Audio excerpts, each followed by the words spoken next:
السلام عليكم ورحمة الله. باكر إن شاء الله عندي عملية تعديل العين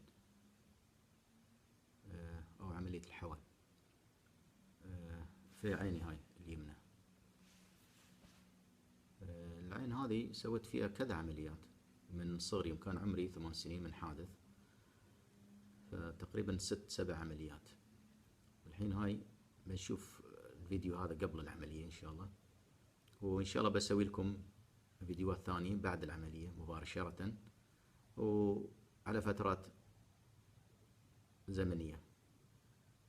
هذه العين اليمنى هاي الحين ما أشوف فيها أبدا، تقريبا بالعدسات أشوف 6/36، لكن هذه العدسات مشلولة منها، يعني ما فيها عدسة العين هذه يمين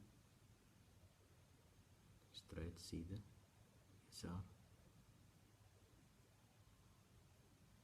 فوق تحت. إذا في أي سؤال ممكن تسألون إن شاء الله، وأشكركم، وإن شاء الله تنجح العملية وأشوفكم باكر إن شاء الله.